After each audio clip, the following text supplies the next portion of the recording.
வணக்கம், நாங்கள் அருண் பேசுகிறேன். இன்றைக்கி நம்மளோட காணொலியில் பாண்டியர்கள் யார் அப்படிங்கிறத பற்றி தான் நம்ம இன்றைக்கி பார்க்க போகிறோம். டே தம்பி, தமிழகத்தில் இருந்துட்டு பாண்டியர்கள் யார் அப்படின்னே சொல்ல போறியா அப்படின்னு சொல்கிற உங்கள் மைண்ட் வாய்ஸ் எனக்கு நல்லாவே கேட்குது. இருந்தாலும் இந்த காணொலியில் மேலும் பாண்டியர்களை பற்றி ஒரு சில தகவல்கள் உங்களுக்காக நான் சொல்கிறேன். பாண்டியர்கள் யார்? இந்த கேள்வியை கேட்டால் டக்குன்னு வர்ற பதில் மூவேந்தர்களில் ஒரு மன்னர்களானவங்க தானே பாண்டியர்கள் அப்படின்னு சொல்லிடுவாங்க. பாண்டியர்கள் தற்போதைய மதுரை, ராமநாதபுரம், திருநெல்வேலி மற்றும் ஒரு சில கேரளாவில் உள்ள பகுதிகளையும் சேர்ந்து ஆட்சி புரிந்தவங்க தான் பாண்டியர்கள். ஒட்டுமொத்த இந்தியாவிலேயே, ஏன் ஓப்பன் சேலஞ்சே கொடுக்கலாம், ஒட்டுமொத்த இந்த உலகத்திலேயே ஏதாவது ஒரு அரசர் குலம் மிகப்பெரிய ஒரு நீண்ட வரலாறு கொண்டு தான் அப்படின்னு கேட்டிங்கன்னா அதில் முதன்மையாக வந்து நிற்கிறது பாண்டியர்கள் தான். ஸோ மேலும் அதை பற்றின கூற்றுகளை இந்த காணொலியில் நம்ம பார்க்கலாம். முதல்ல பாண்டியர்களுக்கு ஏன் பாண்டியர்கள் அப்படிங்கிற அந்த பெயர் காரணம் பார்க்கலாம். இந்த பாண்டியர்கள் என்னும் பெயர் பண்டு, பண்டைய, பாண்டிய, பாண்டியர் அப்படின்னு சொல்லி தான் தெரிஞ்சு வந்திருக்கும் அப்படின்னு சொல்லிட்டு பாவனர் ஒரு கூற்று தராரு. இவர் யாருன்னா, ராவணன் என்னும் சொல்லே தமிழ் சொல்லுதான் அப்படின்னு சொல்லி அதற்கான பொருளும் விளக்கமும் கொடுத்தவர் தான் இவர். ஏன்னா இன்னைக்கு வரைக்கும் எல்லாரும் ராவணன் என்பது சமஸ்கிருத வார்த்தை என்று கூறிக்கொண்டிருக்கிறார்கள். அதற்கு சமஸ்கிருதத்திலும் ஒரு பொருள் இருக்கிறது. ஆனால் இந்த பாவனர் தான் வந்து ராவணன் என்பது தமிழ் சொல் என்று அதற்கான பொருளும் கொடுத்திருக்காரு. அந்த விளக்கமும் அந்த தகவலும் என்னுடைய புத்தகமான தமிழுக்கு ஏன் பெண் வடிவம் அந்த புத்தகத்திலையும் நான் குறிப்பிட்டிருக்கிறேன். சரி, நம்ம பாண்டியர்களே இருப்போம். பொதுவாக நீங்கள் இப்போ பார்க்குற வரைபடத்தை வச்சு ஓகே, பாண்டியர்களுடைய எல்லைகள் இதுதான், இந்த இடத்த தான் ஆட்சி புரிஞ்சாங்க அப்படின்னு சொல்லிட்டு நீங்கள் ஈஸியாக சொல்லிடலாம். ஆனால் பண்டைய காலங்களில் இல்லைன்னா ஒரு 1000 வருடங்களுக்கு முன்னாடி எப்படி ஒரு தேசத்தின் வரைபடத்தை கண்டுபிடிச்சாங்க, இல்லைன்னா எல்லைகளை குறிப்பிட்டாங்க. இங்கே தான் நம்மளுடைய சங்க இலக்கியங்கள் ஒரு மிகப்பெரிய பங்களிப்பை தந்து கொண்டிருக்கிறது என்பதை நாம் தெள்ள தெளிவாக புரிந்து கொள்ளலாம். குறுந்தொகையில் ஒரு பாடல் ஒன்று வருது.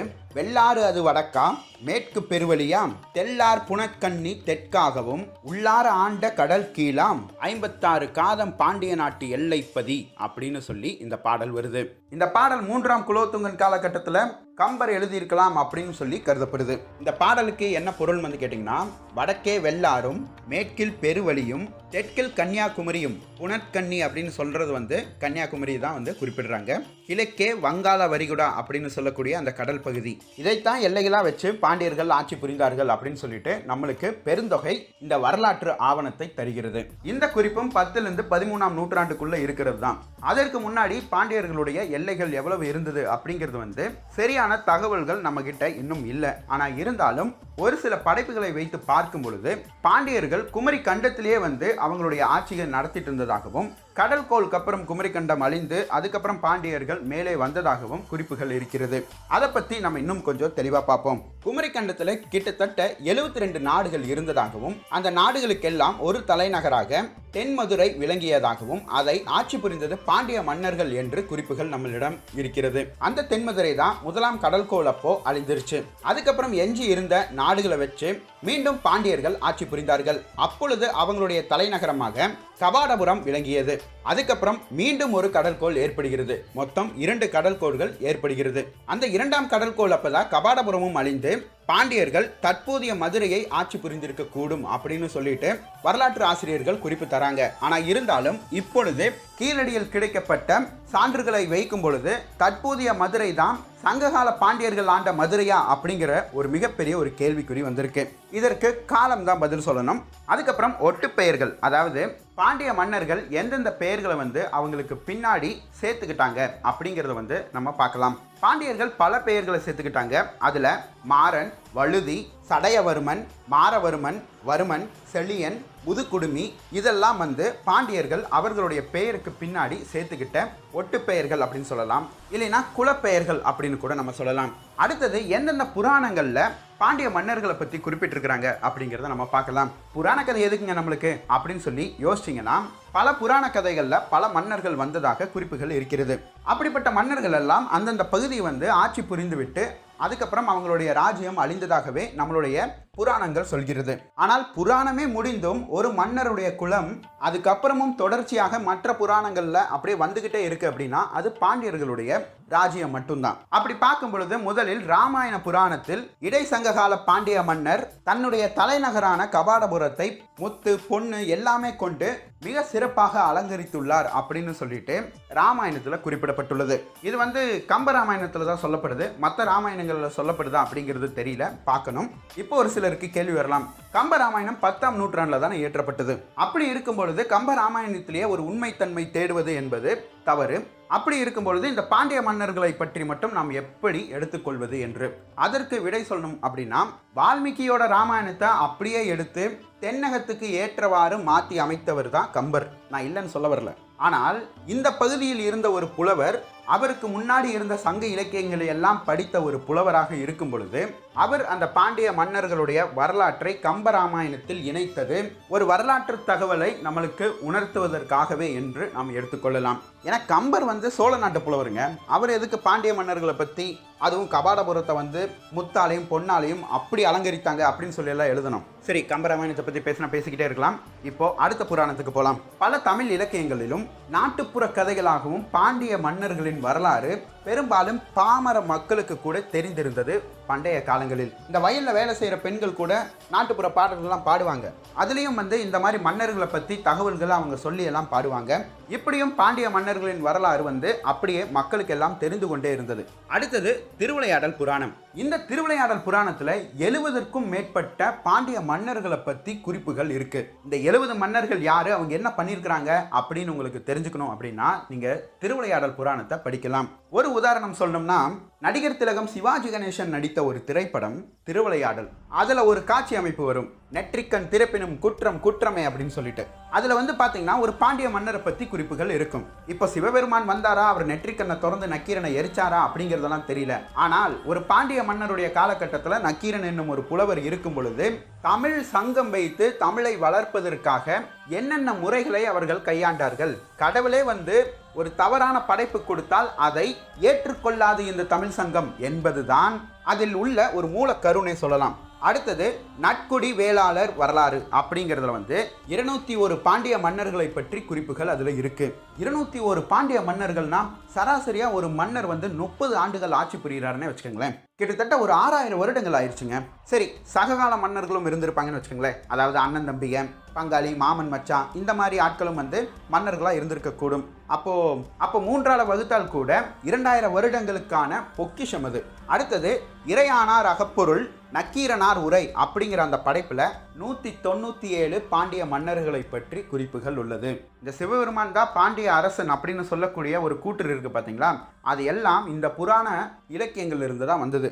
மலையத்துவச பாண்டியன் என்ற ஒரு பாண்டிய மன்னனுக்கு ஒரு மகள் பிறக்கிறாள். அந்த மகளுடைய பெயர் தான் மீனாட்சி. அந்த பாண்டிய மன்னனுடைய மகள் மீனாட்சிக்கும் சிவனுக்கும் திருமணம் நடக்கிறது. எங்க? மதுரையில.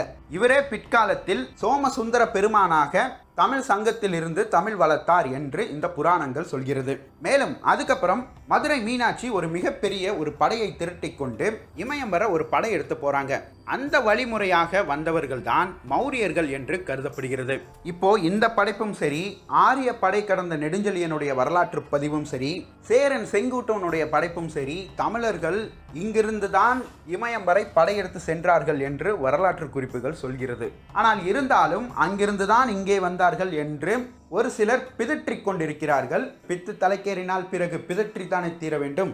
இப்போ ஒரு சிலருக்கு கோவம் வந்திருக்கும். சாரிங்க, ஐயோ ஆங்கிலமா போச்சே, மன்னிச்சுக்கங்க, ஐயோ சமஸ்கிருதமா போச்சே, பொறுத்தருள்க, தமிழ்ல சரியா சொல்லிட்டப்பா. சரி, அதெல்லாம் சரிதான். புராண கதைகளை வச்சுட்டு நீங்க இப்படிதான் இருந்தாங்க அப்படிதான் இருந்தாங்கன்னு சொல்றதெல்லாம் ஒத்துக்க முடியாதுங்க அப்படின்னு சொன்னீங்கன்னா, இப்போ வரலாற்று சான்றுகளை வச்சு நம்ம அடிப்போமா? நம்மளோட வரலாற்று சான்றுகள் தேவையே இல்லை. ஏன்னா நம்மளோட வரலாற்று சான்றுகளை கொடுத்தாதான் எவனும் இங்க நம்ப மாட்டானே. பிற நாட்டு வரலாற்று சான்றுகளை எடுத்து பாண்டியர்களுடைய வரலாற்றை எழுதுவோம். கிமு 300, அதாவது கிறிஸ்து பிறக்கிறதுக்கு 300 ஆண்டுகளுக்கு முன்பு மெகஸ்தீனியஸ் இந்தியாவுக்கு வர்றாங்க. அப்போ அவங்களோட குறிப்புப்படி என்ன எழுதியிருக்குன்னா, பண்டையா என்னும் ஒரு அரசி பாண்டிய நாட்டை ஆண்டதாக ஒரு குறிப்பு அவங்க கிட்ட இருக்கு. மேலும் பாண்டிய தேசத்தை பற்றி அவர்களுடைய வரலாற்று ஆவணங்கள்ல மிக அதிகமாகவே தகவல்கள் இருக்கு. அடுத்தது ஹெர்குலஸ். இவரை பற்றி பலருக்கும் தெரியும். இந்த ஹெர்குலஸ் உடைய வரலாறை எடுத்து படிக்கும் பொழுது கூட பண்டேயா அப்படிங்கிற ஒரு மகள் ஹெர்குலஸ்க்கு பிறந்ததாகவும், ஹெர்குலஸ் அவருடைய மகளுக்கு கடல் சார்ந்த ஒரு தென்னாட்டை ஆட்சி புரிவதற்காக கொடுத்ததாகவும் அவருடைய வரலாற்று குறிப்பில் இருக்கு. அந்த தென்னாட்டில் 350 நாடுகள் இருந்ததாகவும், அதாவது ஊர்கள் இருந்ததாகவும், ஒவ்வொரு ஊரிலிருந்து ஒவ்வொரு நாள் இந்த அரசிக்கு திரை செலுத்த வேண்டும் என்பதே அந்த அரசன் அரசியுடைய கட்டளையாக இருந்தது. குறிப்பிடப்படுது. இந்த குறிப்பு எங்க இருக்குன்னு பாத்தீங்கன்னா, யவன நாட்டு தூதுவன் ஒருவன் இந்த செய்தியை வந்து அவங்களோட வரலாற்று குறிப்பில் வச்சிருக்கிறாங்க. இப்போ நான் இதுவரைக்கும் சொன்னது எல்லாமே கிறிஸ்து பிறகுக்கு 300 ஆண்டுகளுக்கு முன்னாடி இருந்த வரலாறு, அதாவது பிற நாட்டவர்களுடைய வரலாறு. அடுத்தது கிறிஸ்து பிறகுக்கு ஒரு 60 ஆண்டுகளுக்கு முன்னாடி, கிமு 60, நிக்கோலஸ் தாமஸ்குடைய வரலாற்றில் பாண்டிய மன்னர் ஒருவர் அகஸ்டியஸ் என்னும் ஒரு மன்னருக்கு தூது அனுப்பியதாக குறிப்பிடப்பட்டுள்ளது. அடுத்தது கிறிஸ்து பிறந்ததுக்கு பின், அதாவது கிபி 1லிருந்து 140 வருடங்கள். இதுல வந்து ஒரு கிரீக்க தேசத்துல ஒரு வரலாற்று சான்றுகள் இல்லைன்னா வரலாற்று குறிப்பு இருக்கு. அது வந்து என்னன்னா, மதுரையை பாண்டிய மன்னன் ஆண்டதாக கிரீக்க தேசத்துல ஒரு குறிப்பு இருக்கு. அடுத்தது கிபி 1லிருந்து 200 ஆண்டுகள், முன்ன பார்த்ததுக்கு பிளஸ் ஒரு 60 ஆண்டுகள் நம்ம கொஞ்சம் ஆட் பண்ணிக்கலாம். அதாவது இந்த 1லிருந்து 200 அப்படிங்கும்போது முதல் 2 நூற்றாண்டுகள் தமிழர்கள் யவனர்களோடு மிக சிறந்த ஒரு வணிக உறவு வைத்திருந்தார்கள் அப்படின்னு சொல்லி கூறப்படுது. இதற்கு சான்றாக செங்கடல் செலவு என்னும் ஒரு நூல் ஒன்று இருக்கு. நூல்னு சொல்ல முடியாது, அது ஒரு ரெஜிஸ்டர் மாதிரி சொல்லலாம். அதாவது செங்கடல் அப்படின்னு சொல்லும்போது ரெட் சி அந்த பகுதி வந்து அங்கே குறிக்கும். அப்போ அங்கே வர்ற கப்பலுடைய மாலுமிகள் அங்கே இருக்கிற ஒரு ரெஜிஸ்டர் மாதிரி ஒரு விடயத்தில் வந்து அவங்க வந்து கையெழுத்துகள் போட்டு போகணும். அதாவது எங்களுடைய கப்பல்கள் இங்கே வந்தது, இந்த காரணத்துக்காக வந்தது அப்படின்னு சொல்லிட்டு ஒரு ரெஜிஸ்டர் பண்ணிட்டு போகணும். அதுதான் செங்கடல் செலவு அப்படின்னு சொல்லுவாங்க. அதில் பொதுவாக இந்த கணக்கு வழக்கு எல்லாமே இருக்கும். இந்த வரலாற்று ஆவணங்களில் மூவேந்தர்களுடைய துறைமுகம் குறிப்பிடப்பட்டுள்ளது. அதாவது கப்பல்கள் இந்த துறைமுகத்திலிருந்து இங்கே வந்திருக்கு அப்படின்னு சொல்லிட்டு கிரீக்க தேசத்தை சேர்ந்த வணிக நூலில் குறிப்பிடப்பட்டுள்ளது. அதுவும் எந்தெந்த துறைமுகங்கள்ல இருந்து கப்பல்கள் இந்த இடத்துக்கு வந்திருக்குன்னு சொல்லி குறிப்புகள் இருக்கு தெரியுங்களா? நரவு, தொண்டி, முசிறி, நீலகண்ட நகரம், கொட்கை, அழகன்குளம், காலப்பட்டினம், பாண்டிச்சேரி, எயிட்பட்டினம், இந்த துறைமுகங்கள்ல இருந்தெல்லாம் கப்பல்கள் அங்க வந்திருக்கு அப்படின்னு சொல்லிட்டு அவங்க கிட்ட குறிப்புகள் இருக்கு. எப்போ 1ஆம் 2ஆம் நூற்றாண்டுகள்ல. அடுத்த வர்ற கூற்று தான் ரொம்ப இன்ட்ரெஸ்டிங்கான ஃபேக்ட்னு சொல்லலாம். இதுவரைக்கும் நம்ம கிரீக்கர்களோட யவனர்களோட அப்படின்னு சொல்லிட்டு இந்த புறம் மட்டுமே பார்த்தோம். சீன தேசம், ஸ்ரீ விஜயம், இதுல எல்லாம் வந்து பாண்டியர்களுடைய பங்களிப்பு இருந்துதா அப்படிங்கிறது வந்து நம்மளுக்கு பெரிய தகவல்கள் எதுவுமே கிடைக்கல. ஆனால் கிபி 250ஆம் ஆண்டு சீன நாட்டு வரலாற்று அறிஞர் யூ யுவாங் என்பவர் பாண்டிய அரசாங்கத்தை பான்யுவி என்று குறிப்பிட்டிருக்கிறார். மேலும் பாண்டிய தேசத்தின் மக்கள் வந்து எப்படி இருப்பாங்கன்னு பார்த்தீங்கன்னா, அவங்களும் வந்து சீனர்கள் மாதிரியே உயரம் கொஞ்சம் குறைவாகவே இருப்பார்கள் அப்படின்னு சொல்லி குறிப்பிட்டிருக்கிறாரு. அடுத்தது கிபி 13ஆம் நூற்றாண்டு. என்னங்க 2ஆம் 3ஆம் நூற்றாண்டுலேருந்து நேராக 13ஆம் நூற்றாண்டுக்கு வந்துட்டீங்க அப்படின்னா, அதற்கு இடையில ஒரு சில விடயங்கள் நடந்தது. அது என்ன அப்படிங்கிறத நம்ம அடுத்தது பார்க்கலாம். 13ஆம் நூற்றாண்டு காலகட்டத்தில் குலசேகர பாண்டியன் என்பவர் மதுரையை ஆட்சி புரிந்ததாகவும், அவருடைய காலகட்டத்தில் மதுரை செல்ல செழிப்புடன் திகழ்ந்ததாகவும் மார்கபோலோ குறிப்பு தந்திருக்கிறாரு. அடுத்தது இலங்கை, அதாவது மகாவம்சத்தின்படி இலங்கை ஆண்ட ஒரு மன்னர் விஜயன் தன்னாட்சி புரிஞ்சு வந்தாராம் இலங்கையில. அவர் வந்து பாண்டிய தேசத்தின் இளவரசியை திருமணம் செய்கிறாரு. மேலும் பாண்டியர்களுக்கு இந்த விஜயன் என்னும் அரசன் பல பரிசு பொருட்களை தந்ததாக மகாவம்சத்தில் குறிப்பிடப்பட்டுள்ளது. அடுத்தது அசோகன் காலத்து கல்வெட்டுல என்ன குறிப்பிடப்பட்டிருக்குன்னு பார்த்தீங்கன்னா, இந்த தென் பகுதியை 4 மிகப்பெரிய ராஜ்யங்கள் ஆண்டதாக குறிப்புகள் இருக்கு. நம்ம எல்லாத்துக்கும் பொதுவாக மூவேந்தர்களை பற்றி தானே தெரியும். மூவேந்தர்களை விட்டாலும் பல்லவர்கள் ஒரு மிகப்பெரிய ராஜ்யத்தை கொண்டவர்கள் அப்படின்னு சொல்லி நம்மளுக்கு தெரியும். அப்போ இந்த அசோகன் காலத்து கல்வெட்டுல சேர, சோழ, பாண்டியன், பல்லவர்கள் இந்த 4 பேரைத்தான் 4 பெரிய ராஜ்யங்கள் தென்பகுதியை ஆண்டதாக குறிப்புகள் தராரா அப்படின்னு வந்து பார்த்தீங்கன்னா கிடையவே கிடையாது. மூவேந்தர்கள், அதுக்கப்புறம் பல்லவர்கள் 4வது கிடையாது. தற்போதைய தருமபுரி தகடூரை தலைநகராக கொண்டு ஆட்சி புரிந்த அதியமான் என்னும் ஒரு மன்னரை பற்றி நம்மளுக்கு பலருக்கும் தெரியாது. ஆனால் அசோகன் காலத்துல தென்னகத்துல 4 மிகப்பெரிய ஒரு தேசங்கள் இருந்ததாக அசோகன் காலத்து கல்வெட்டு குறிப்புகள் நம்மளுக்கு தருது. ஸோ இப்போ வரைக்கும் இந்த வரலாற்று சான்றுகளை வச்சு பாண்டியர்களுக்கும் மற்ற நாட்டுகளுக்கும் என்னென்ன உறவுகள் இருந்தது அப்படிங்கிறத நம்ம பார்த்துட்டோம். இப்போ இதை நான் சொல்லிக்கிட்டே இருக்கும்போது 3ஆம் நூற்றாண்டிலிருந்து நேராக 13ஆம் நூற்றாண்டுக்கு நான் போயிட்டேன். இந்த இடைப்பட்ட காலத்தில் என்ன ஆச்சுன்னு வந்து பார்த்தீங்கன்னா, களப்பிரர்கள் அப்படின்னு சொல்லிட்டு ஒரு கூட்டம் வருது. பல்லவர்களால் அடித்து விரட்டப்பட்ட இந்த களப்பிரர்கள் கிபி 300லிருந்து 600, அதாவது அவங்களுடைய ஆட்சி காலம்னு வந்து பார்த்தீங்கன்னா 300 வருடங்கள், 3 நூற்றாண்டுகள். இவங்க என்ன பண்ணுறாங்கன்னா, கன்னட நாட்டு வழியாக அப்படியே கொங்கு நாட்டை கைப்பற்றுறாங்க. அதுக்கப்புறம் சேர நாட்டை, அதுக்கப்புறம் சோழ நாட்டை, கடைசியாக பாண்டிய நாட்டையும் வந்து அவங்களுக்கு கீழே அடிமைப்படுத்திடுறாங்க. அதுக்கப்புறம் இந்த 300 ஆண்டுகள் களப்பிரர்களே வந்து இந்த தென்னகம் முழுவதும் ஆட்சி புரிஞ்சிட்டு இருக்கிறாங்க. அதுக்கப்புறம் 5ஆம் நூற்றாண்டுல மீண்டும் பல்லவ ராஜ்யம் ஒரு மிகப்பெரிய ஒரு ராஜ்யமாக உருவெடுக்கிறது. அப்போ மீண்டும் பல்லவர்கள் களப்பிரர்களை அடிச்சு விரட்டுறாங்க. அதுக்கப்புறம் பல்லவர் தான் ஒரு மிகப்பெரிய ஒரு ராஜ்யம் தென்னகத்தில் அப்படின்னு சொல்லி பல்லவ பேரரசு அப்படியே உருவெடுக்கும் போது அங்கதான் வினையே வந்தது. கடுங்கோன் என்னும் ஒரு பாண்டிய மன்னன் பாண்டிய தேசத்தில் உருவெடுக்கிறார். பல்லவர்களோட படையை அப்படியே அடிச்சு விரட்டுறாரு பின்னாடி. இனி பாண்டிய தேசம் தனியாகத்தான் ஆட்சி புரியும் அப்படின்னு சொல்லிட்டு இந்த காலகட்டத்தில் வந்து பாத்தீங்கன்னா பல்லவர்களுக்கும் பாண்டியர்களுக்கும் கடுமையான போர் நடந்து கொண்டே இருக்கிறது. அதுவும் இந்த பல்லவர்களும் பாண்டியர்களும் எப்படி அடிச்சுக்கிட்டாங்கன்னு பாத்தீங்கன்னா, என்னப்பா மணி என்ன அப்படின்னு சொல்லி ஒருத்தர்கிட்ட மணி கேட்டோம்னா அவர் உடனே திருப்பி பதில் தராரு, ஏன் உங்க வீட்டுல கடிகாரம் இல்லையா, இல்ல கடிகாரம் இருந்து உனக்கு மணி பார்க்க தெரியாதா அப்படின்னு சொல்லிட்டு இந்த வாய் தகராறு அப்படியே கை தகராறா மாறும் இல்லையா, அந்த மாதிரி பல்லவர்களும் பாண்டியர்களும் அடிச்சுக்கிட்டே இருக்கிறாங்க. அந்த தருணத்துல சோழர்கள் சிற்றரசர்களாக இருக்கிறார்கள். சோழர்கள் யாருக்கு கீழே சிற்றரசராக இருக்கிறாங்கன்னு பார்த்தீங்கன்னா பல்லவர்களுக்கு கீழே. அப்போ கடுமையான போர் பாண்டியர்களுக்கும் பல்லவர்களுக்கும் நடந்துட்டு இருக்கு. பல்லவர்கள் சார்பாக சோழர்களும் வந்து போரிட்டு இருக்கிறாங்க. அப்போ மூத்தரையர்களை வீழ்த்திட்டு விஜயாலய சோழன் என்னும் ஒரு அரசர் தஞ்சையை கைப்பற்றுகிறார். அப்போ பல்லவ பேரரசு போய் ஆஹா சூப்பர்ப்பா, மீண்டும் மீண்டும் நம்மளுக்கு வெற்றியை குவித்து கொண்டே தர்றேன் அப்படின்னு சொல்லும்போது விஜயாலயன் சோழன் சொல்லிட்டாரு, இந்த பல்லவ தேசத்து மன்னா நீ உன்னோட எல்லையிலேயே இரு, இது இனிமேல் சோழ தேசம், நானும் இனிமேல் ஒரு மிகப்பெரிய ஒரு ராஜ்யம் அப்படின்னு சொல்லிட்டு அப்பதான் சோழர்களும் உருவெடுக்கிறாங்க.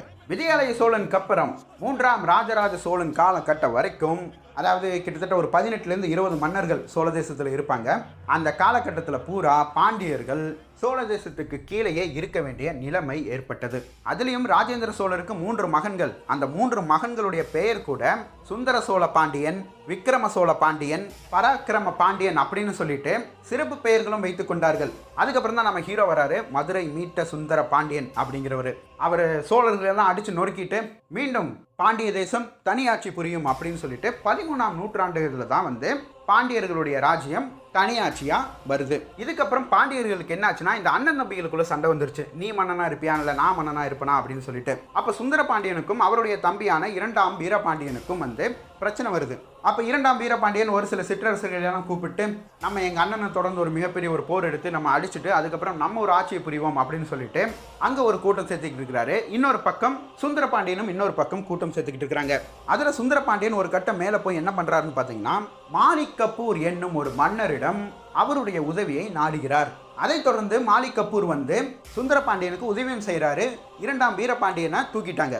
அந்த போர்ல வெற்றி அடைஞ்சதுக்கு அப்புறம் மாலிக் கபூருடைய உண்மையான முகம் வெளிப்படுது. என்னன்னு கேட்டீங்கன்னா, நேரா வந்து சுந்தர பாண்டியனும் அவனுக்கு கீழே அடிமையா நீ வந்து ஆட்சி புரியணும் அப்படிங்கிற ஒரு கட்டுப்பாட்டுக்குள்ள கொண்டு போயிட்டாங்க.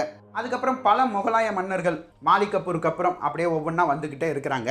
ஆனால் மாலிக் கபூருடைய ஆட்சி காலத்துல ஒரு மிகப்பெரிய ஒரு கொடூரமான விடயங்கள் மதுரையில நடந்ததாகவும், அதாவது பாண்டிய தேசத்துல நடந்ததாக குறிப்புகள் இருக்கு. மாலிக் கபூர் என்ன பண்ணாருன்னா, பாண்டிய தேசத்தின் செல்வங்களை எல்லாம் எடுத்துட்டு அவர் போயிட்டாரு. அடுத்தது கோயில்கள் எல்லாம் போய் சாமி கும்பிடக்கூடாது, இந்த மாதிரி கட்டுப்பாட்டுகள்லாம் வந்து அவங்க விதிச்சாங்க அப்படின்னு சொல்றாங்க. கோயில்களில் உள்ள சிற்ப கலைகள் சிற்பங்கள் இதையெல்லாம் வந்து சிதைச்சாங்க. மேலும் இந்த சுந்தர பாண்டியன் 2ஆம் வீரபாண்டியன் இவங்க 2 பேர்த்துக்கிட்ட மட்டும் மாலிக் கபூர் என்னென்னலாம் எடுத்துட்டு போனாருன்னு பார்த்தீங்கன்னா, 612 யானைகள், 20,000க்கும் மேற்பட்ட குதிரைகள், 96,000 பொன் முத்துக்கள் அணிகலன்கள், இதையெல்லாம் மாலிக் கபூர் அப்படியே சுருட்டிக்கிட்டு அந்த ஆள் பாட்டுக்கு போயிட்டா. அப்படி அதுக்கப்புறம் பின்னர் வந்த முகலாய மன்னர்கள் வந்து அவங்களுடைய ஆட்சியை வந்து மதுரையில், அதாவது பாண்டிய தேசத்தில் பண்ணிக்கிட்டே இருந்தாங்க. அவங்களுடைய நாணயங்களும் விட ஆரம்பித்தாங்க. அதாவது ஒரு அடிமை நாடாகவே பார்த்து கொண்டிருந்த பாண்டிய தேசத்தை அதுக்கப்புறம் தான் வந்து நாணயங்கள்லாம் விட்டுட்டு, சரி இனி வந்து இங்கே நம்ம வந்து ஒரு அரசியல் ரீதியாக மக்களை ஒரு நல்லாட்சி புரிவோம் அப்படின்னு சொல்லிட்டு முகலாய மன்னர்கள் ஒரு சில முடிவுகள் எடுத்து நாணயங்கள் விடுறாங்க, வணிகம் பண்ணுறதுக்கு எல்லா அனுமதியெல்லாம் தர்றாங்க, வழிபாட்டு முறைகளில் இருந்த தடைகளை எல்லாம் எடுக்கிறாங்க. இந்த மாதிரி போய்கிட்டே இருக்கும் பொழுது தான் ராயர்களின் ஆட்சி அங்கே வருது.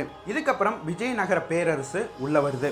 அவங்க எப்படி வராங்கன்னு வந்து பார்த்தீங்கன்னா, சம்புவரையர்களை வீழ்த்தி அடிச்சுட்டு அதுக்கப்புறம் அப்படியே சோழ தேசத்தை கைப்பற்றி அப்படியே பாண்டிய தேசத்துக்குள்ள உள்ள வராங்க. சோழர்களுடைய ஆட்சி காலம் முடிந்ததுக்கு அப்புறமே சம்புவரையர்கள் நாங்கள் தனியாட்சி புரிஞ்சுக்கிறோம் அப்படின்னு சொல்லிட்டு தனியாக போயிட்டாங்க. அப்படிங்கிறது வந்து யார் இந்த சம்புவரையர்கள் அப்படிங்கிற என்ற ஒரு வரலாற்று காணொலியில் நான் சொல்லியிருந்தேன். ஸோ அதை வச்சு நீங்கள் மேட்ச் பண்ணி பார்த்துக்கலாம். இந்த விஜயநகர பேரரசு ஆட்சி புரிந்து கொண்டிருக்கும் காலகட்டத்தில் நாயக்க மன்னர்கள் அரசியல் அதிகாரிகளாக விஜயநகர பேரரசுக்கு வந்து வேலை செய்கிறாங்க.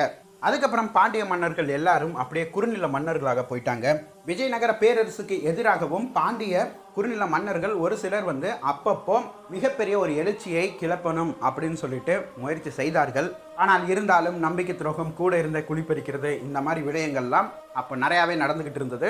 அதுக்கப்புறம் ஆற்காட்டு நவாப்புகள் வர்றாங்க, அதுக்கப்புறம் பிரிட்டிஷ் வருது, அப்படியே போயிடுச்சுங்க பாண்டியர்களோட வரலாறு.